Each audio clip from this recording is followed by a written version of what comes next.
బాబు మజ్జిగ ఒలిగిపోయిందే. పర్వాలేదండి. అమ్మా మాధవి, గుడ్డ తీసుకురా, మజ్జిగ ఒలిగిపోయింది.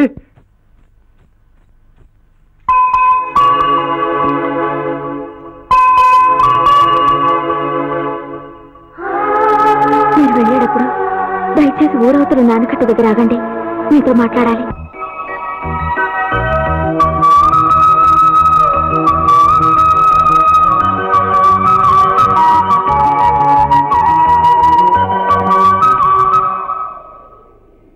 ఎంతసేపు అయింది వచ్చి? ఇప్పుడే.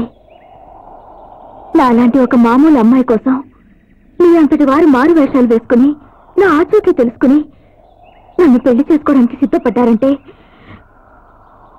నిజంగా నేనేనాడో చేసుకునే పుణ్యం అండి. కానీ మీ భార్య నిజ అదృష్టం నాకు లేదు. 3 నెలల క్రితమే నా మనసు ఒకరికి ఇచ్చేశాను.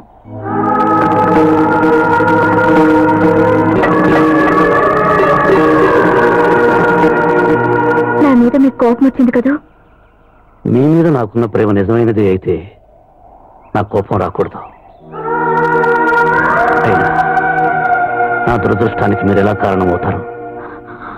మీ సంస్కారానికి చేతులెత్తి మొక్కుతున్నాను.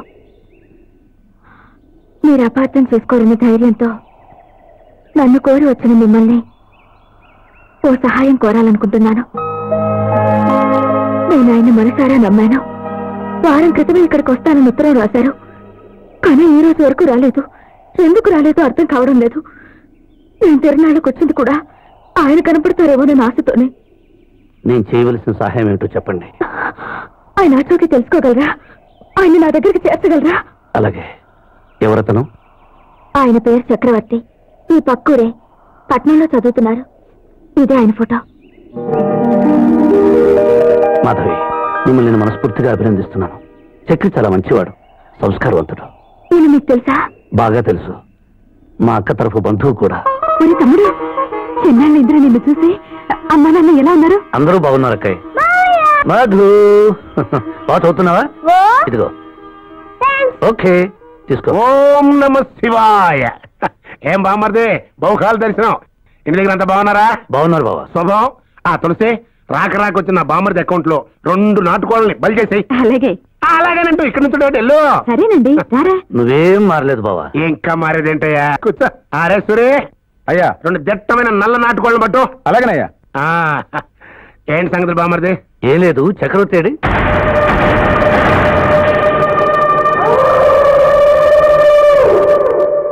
ఏం చెప్పమంటారు బామ్మర్ది, నా మీద అలిగాళ్ళే. అలిగాడు? ఆ ఫారెన్ వెళ్ళి ఛాన్స్ ఏదో వచ్చిందంట. అర్ధాంతరంగా చదువు మానేసి వెళ్తాను అన్నాడు. నేను వద్దు అన్నాను. అంతే, నాతో తగాదపడి వెళ్ళిపోయాడు. అప్పటి నుంచి ఒక ఉత్తరం లేదు, పత్రం లేదు. ఈ బడి బారిన పోయి ఉంటాడు. అవును, ఉన్నట్టుండి ఆయన అడిగా పెట్టి. ఏం లేదు బావా, చూసి చాలా లేదు కదా. ఎవరు? చక్రవర్తి ఉండేది ఈ రూమ్ లోనేనా? అవునండి. ఉన్నాడా? లేదండి, 10 రోజుల క్రితమే వాళ్ళు ఊరు వెళ్ళిపోయాడే. మళ్ళీ ఎప్పుడు వస్తాడన్న విషయం ఏమైనా చెప్పాడా? 4-5 రోజుల్లో వస్తానని చెప్పాయండి. కానీ అతను ఊరెళ్ళిన 2 రోజులకే వాళ్ళ ఊరి నుండి ఒక అతను వచ్చి చక్రవర్తి చదివేసి ఊళ్ళోనే సెటిల్ అయిపోతున్నాడని చెప్పి అతను వస్తువులను తీసుకెళ్లిపోయాడండి. వాళ్ళ ఊరి నుంచి వచ్చాడా? అవునండి. అతను ఎలా ఉంటాడు? బలంగా ఎత్తుగా పైన ఉన్నాడండి. అతని ఫేస్ లో ఒక పెక్యులారిటీ ఉందండి. అతని మీసం కుడివైపు మధ్యలో కట్టే ఉందండి. చక్రవర్తి ఏమయ్యాడు? తెలీదు. నిజం చెప్పరా? చెప్పు. నాకేం తెలియదయ్యా. తెలీదు? చెప్పేస్తానయ్యా, చెప్పేస్తానయ్యా, నిజం చెప్పేస్తానయ్యా. నన్ను చంపొద్దయ్యా. నన్ను ఎదిరిస్తున్నావా? నిన్నే కాదు, అవసరమైతే ప్రపంచాన్ని ఎదిరించినా సరే మాధవ్ని పెళ్లి చేసుకుంటాను. అది నా కంఠంలో ప్రాణం ఉన్నంగా జరగదు. నువ్వు పోయే వరకు నేను ఆగలేనులే గాని ఒక్క మాట చెప్తా విను. ఈ ఇల్లు నాది, నువ్వు అనుభవిస్తున్న ఆస్తి నాది. అవసరమైతే నిన్ను మెడపట్టు గంటి మాధవిని తీసుకొచ్చి ఈ ఇంట్లోనే పెళ్లి చేసుకుంటాను. అర్థమైందా? చక్రవర్తి, ఏమిటా మాటలు? లేకపోతే ఏమిటా ఆయన మాటలు? ప్రేమించిన అమ్మాయిని పెళ్లి చేసుకోవడం తప్ప? వాడు ఇష్టపడి చేసుకుంటానంటే మధ్యలో మీకెందుకండి? శబ్బాస్, శబ్బాస్ రా చక్రవర్తి. నీ ప్రేమకున్న డెప్త్ ఎంతో తెలుసుకుందామని చిన్న టెస్టింగ్ చేశారు. నీ అమ్మగారు బంగారం గారు 100కి 110 మార్కులు ఓడిచావురా. నువ్వు అంటుంది నిజమా మావయ్య? కాకపోతే ఏంట్రా, నువ్వు ఇష్టపడ్డ అమ్మాయిని చేసుకుంటానంటే నాకు అంతకంటే ఆనందం ఏముంటాయి? సారీ మావయ్య, కోపంలో నోరు జారాను. ఎడసాను నరమే, మళ్ళా మనకు సారీలేంటా? అత్తయ్య, ఇంత తృప్తిగా తినే ఎన్నాళ్ళేందో. నీ చేతి వంట అమృతం. ఇప్పుడు అర్థమైంది మావయ్య ఎందుకు చిక్కిపోతున్నాడు. అబ్బా తెరులు. రే సూరే, ఆ కాదాలటి అల్లుడు ఈ సంతోష సమయంలో నీకు ఒక కాజా తినిపిస్తానయ్యా. అబ్బా వద్దు మామయ్య, కడుపు నిండిపోయింది. మన వద్దు, రావుతో అడుగుతున్నప్పుడు కాదనకూడదు, తినాలి.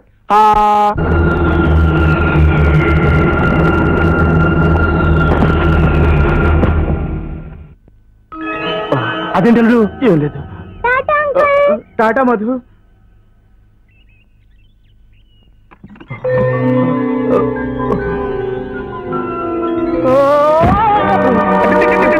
ఇదేంటి అల్లుడు ఇట్ట పడిపోయా?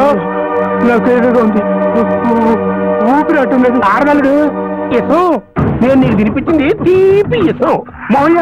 లేకపోతే ఈ ఆస్తినిదా నన్ను మెడబెట్టి బయటికి డైరెక్ట్ గా నిన్ను పైకి పార్సల్ చేశాను. పడతాడు రా, పుట్టాయి. సరేనయ్యా.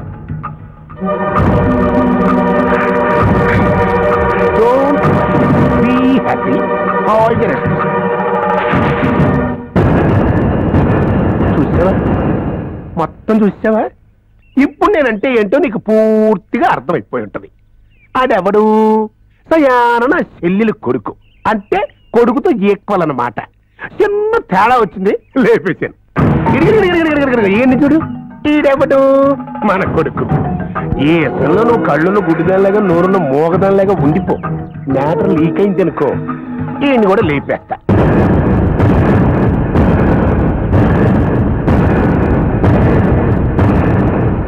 అదయ్యా జరిగింది.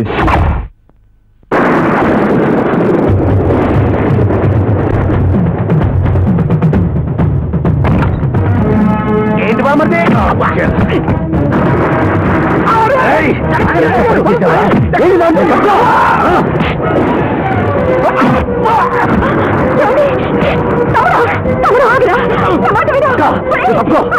తెలియదు.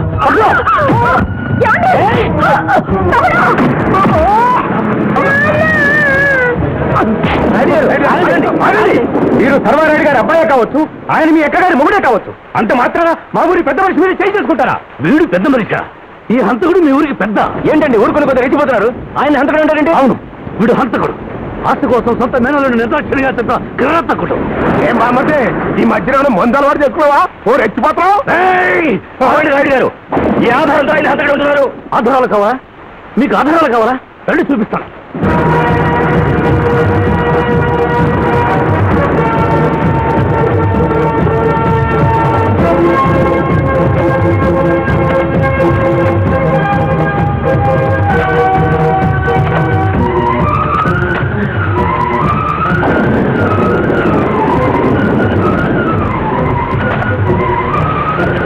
ఏదో ఉండరా ఇక్కడ? కదరా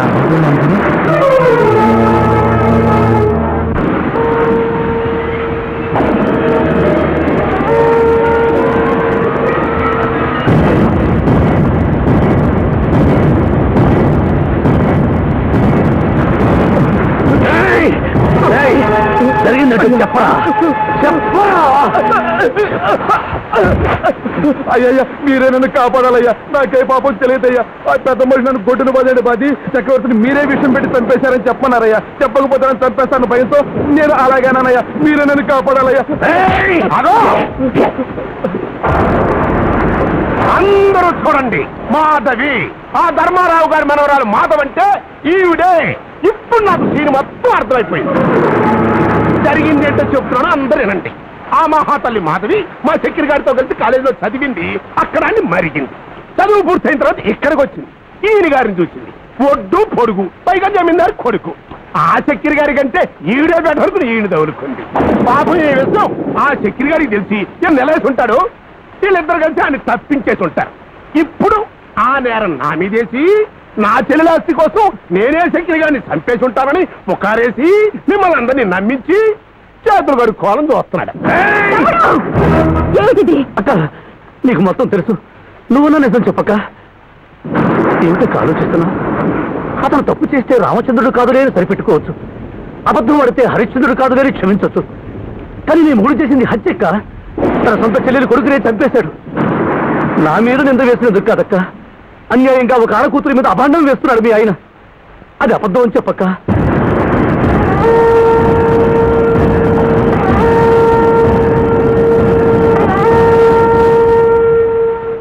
ఇంకా దాస్తావేంటక్క? సొంత మేనలుడి ప్రాణాలు తీసి నీ కళ్ళ ముందే కప్పిట్టిన సంగతి వీళ్ళందరికీ చెప్పక్క. చెప్పక్క, చెప్పు. ఏంటో నువ్వు మాట్లాడేది? చక్రవర్తిని ఆయన చెప్పడం ఏంటి? ఈ మాధవ ఎవరు? అసలు నాకేమీ అర్థం కావడం లేదు. అక్క, నువ్వేనా అక్క ఏం మాట్లాడుతున్నది? అవును, నా మీద ఒకటి అక్క.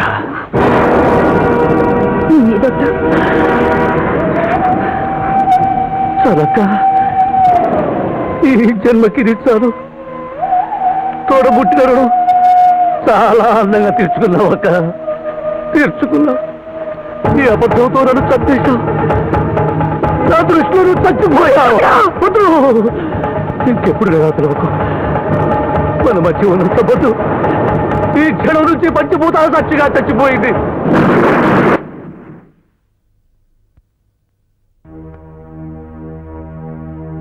మనవరాలి మీద నింద పడేసరికి పాపం ముసలగుండె తట్టుకోలేకపోయింది. చూడు పిన్ని, నా పెళ్లికి ఎంతమంది వచ్చారు, కానీ పెళ్లి కొడుకు మాత్రం ఇంకా రాలేదు. ఆయన ఎప్పుడు ఇంతే, అసలు టైంకే రారు. అదిగో రాయుడు. అయ్యో దేవుడా, రాయుడు చూసావా? నువ్వు చక్రం తీసుకురాలేదని తాతయ్య ఎలా అలిగి పడుకున్నాడు. మాధవి, గట్టిగా మాట్లాడకు, తాతయ్య లేస్తాడు. అవును, చక్రి అందరూ వచ్చేసారు రాయుడు. ఇంకా పెళ్లి ఒకటే ఆలస్యం. నువ్వు చక్రం తీసుకొస్తానని చెప్పావు కదా, చెప్పు రాయుడు. చక్రి తీసుకొస్తాను చెప్పావు కదా. చూడు తాతయ్య, పెళ్లి కన్నీ సిద్ధం చేసుకుని కూర్చుంటే చక్రం తీసుకురాలేదు. లే తాతయ్య, నువ్వు మాట్లాడు తాతయ్య. మెంటల్ గా చాలా పెద్ద షాక్ తగిలినట్టుంది. ఇప్పట్లో కోలుకోవడం చాలా కష్టం డాక్టర్. నాట్ ఓన్లీ దట్, తను ఒట్టి మనిషి కూడా కాదు, 3వ నెల. ఈ కండిషన్ లో అమ్మాయిని చాలా జాగ్రత్తగా కాపాడుకోవాలి.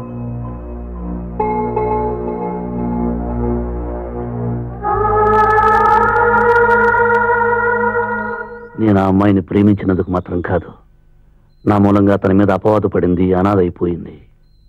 దిక్కులేని ఆ పిచ్చి తల్లిని ఆదుకోవాల్సిన బాధ్యత నా మీద ఉందనుకుంటున్నాను.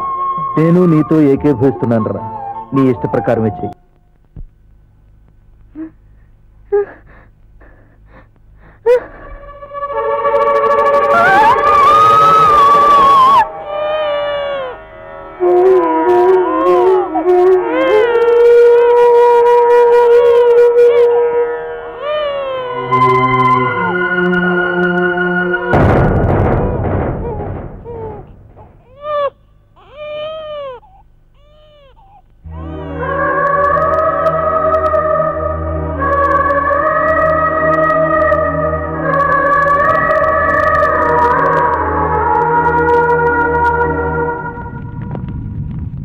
ఆనాటి నుంచి నీకు తల్లి తండ్రి అన్ని తనే అయి పెంచాడే. తను ఎవరినన్నా కట్టుకుంటే ఆ వచ్చేది నిన్ను సరిగ్గా చూస్తుందో లేదననే భయంతో తన జీవితంలోంచి పెళ్ళనే పదాన్నే తుడిచేశాడే నా బిడ్డ. నా బలవంతం మీద ఆ పిల్లని కట్టుకున్నాడే తప్ప వాళ్ళు ఏనాడు భార్యాభర్తలుగా బ్రతకలేదే. ఆడపిల్ల పుడితే కన్న తల్లులే విషమిచ్చి చంపుతున్న ఈ రోజుల్లో తన బిడ్డ కాని నిన్ను కింద దించితే ఎక్కడ మట్టి అంటుకుంటుందో, తల మీద పెట్టుకుంటే ఎక్కడ ఆకాశం తగులుతుందోనని భయపడి కోడి పిల్లలా తన గుండెల్లో దాచుకుని పెంచాడే నిన్ను. నీకోసం తన యవ్వనాన్ని, జీవితాన్ని, సర్వస్వాన్ని త్యాగం చేశాడే. నువ్వు ఎన్ని జన్మలెత్తినా నా బిడ్డలాంటి తండ్రి నీకు దొరకడే.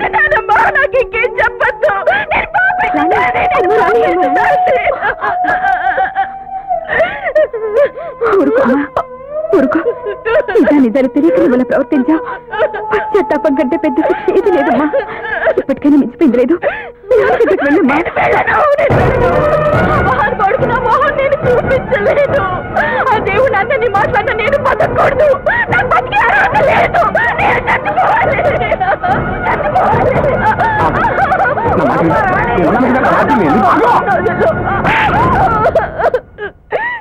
చూడమ్మా, నీలాంటి చిన్నపిల్ల నోటమ్మట అలాంటి పెద్ద మాటలు రాకూడదమ్మా. తప్పు జరగడం సహజం, దానికి చావు పరిష్కారం కాకూడదు. అయినా జరిగిందంటూ నీ తప్పేం లేదమ్మా. సత్తే నేను చావాలి, తప్పు నాది కాబట్టి. అల్లుడు, ఎన్నాళ్ళకు నువ్వు ఇంత మంచి మాట అన్నావయ్యా. ఈ మాటతో నువ్వు జీవితంలో చేసిన తప్పులన్నీ తుడిచిపెట్టుకుపోయాయి. నేను ఎప్పుడు మంచిగా చెప్తాను అత్తయ్యా, కానీ మీరే నన్ను అర్థం చేసుకోరు. ఇప్పుడు నేను ఆపలేదు అనుకో ఆ నూతిలో దూకి చచ్చి ఉండేది. ఆ తర్వాత ఏం జరిగేది? ఆ రాయుడు 4 రోజులు బాధపడేవాడు, మా అయితే 1 సంవత్సరం బాధపడేవాడు, ఆ తర్వాత మర్చిపోయాడు. కానీ అది కాదు కదా నాకు కావాల్సింది. ఏంటి అర్థం కాలేదా? చెబుతాయేనండి. ఇది నిండు 100 ఏళ్ళు బతకాలి.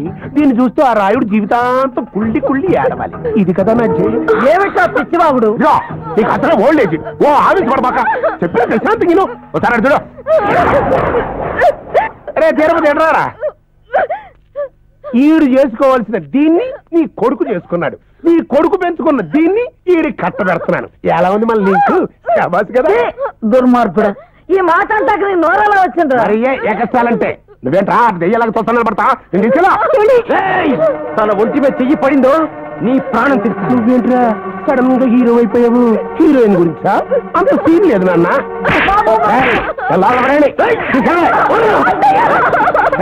అక్కడ తిందో సడరా ముందు పెళ్లి చూడ.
అమ్మా రాణి,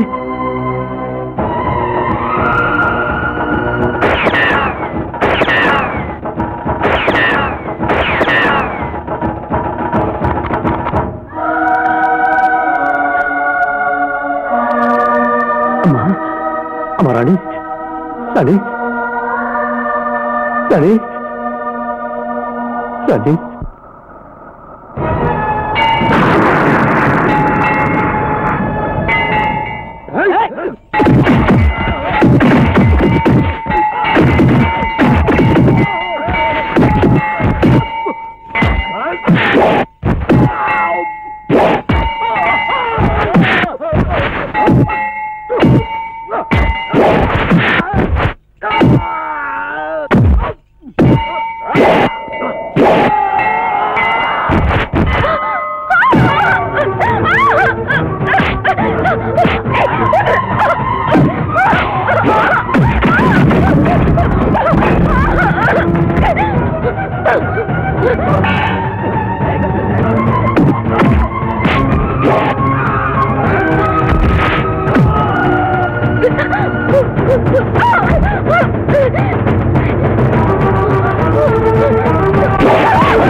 ఆగిపోయావే నరకరా నా రక్తంతో నీ పగ తల్లారుతుందంటే నా తల నరికి తప్పడు చేసుకోరా 15 ఏళ్లుగా ఏ నిజమైతే నా బిడ్డకు తెలియకూడదని ఈ గుండెల్లో దాచుకుని తప్పన పడ్డాను. ఆ నిజమే దానికి తెలిసిపోయిన తర్వాత నేను ఇక ప్రాణాలతో ఉండి ప్రయోజనమే ఉందిరా. ఊరే నా బిడ్డకి నేను తండ్రిని కాదు అని తెలిసిపోయాక నేను బ్రతుకున్న శవాన్నిరా. చూస్తావేరా, చంపరా చంపరా చంపు. నేను నీకేం ద్రోహం చేశానా? ఏం ద్రోహం చేశానా? కాళ్ళు కదలకుండా కళ్ళు తడవకుండా అరచేతిలో పెట్టుకుని పువ్వులా పెంచాను నా బిడ్డని. అలాంటి నా బంగారు తల్లిని ఆ ఊరకుక్కకిచ్చి పెళ్లి చేయడానికి నీకు మనసేలా వచ్చిందిరా, మనసేలా వచ్చిందిరా, మనసేలా వచ్చిందిరా.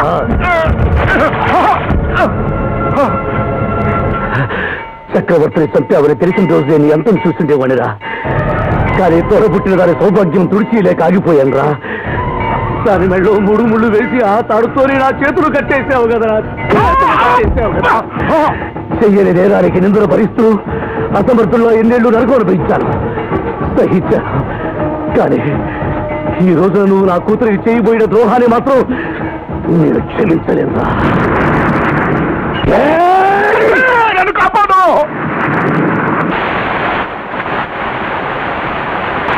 చూసావట్రా, కట్టుకున్న పెళ్ళాం కన్న కొడుకు కూడా నేను రక్షించడానికి రాలేదురా. అదేరా వాళ్ళతో నీకున్న అనుబంధం. భర్తను రక్షించుకోవడానికి భార్య ఎప్పుడైతే రాలేదో అప్పుడే నువ్వు చచ్చినట్టు లెక్కరా. చచ్చిన పావును చంపేంత పిరికివాడు కాదు నీ రాయుడు. తమ్ముడు, నువ్వు వేసుకునే చెప్పుల విలువ కూడా చెయ్యమే. ఆ రోజు నేను అబద్ధం ఆడింది నా మొగుడు ప్రాణాలు కాపాడుకుందామని కాదురా, నా బిడ్డ ప్రాణాలు రక్షించుకోవడానికి. నన్ను క్షమించమని అడిగే అర్హత కూడా లేదు నాకు. ఆయన అడుగుతున్నాను, నన్ను క్షమించరా, నన్ను క్షమించు.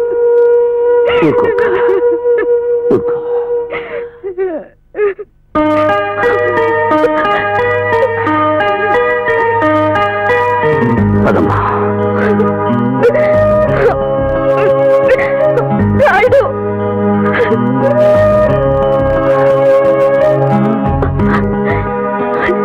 రాయుడు, నేను నిన్ను నాన్న అని పిలవచ్చా? నేను నిన్ను నాన్న అని పిలవచ్చా? నాన్న అని. ఇంకొకసారనమ్మా. నాన్న. మళ్ళీ అనమ్మా. నాన్న.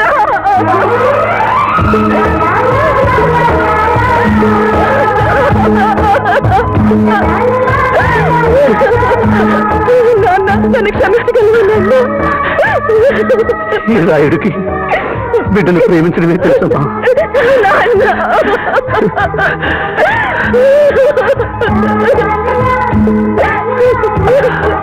మంచి రోజు చూసి పద్ధతి ప్రకారం నా బిడ్డను చూసుకోవడానికి ఇంటికి రండి.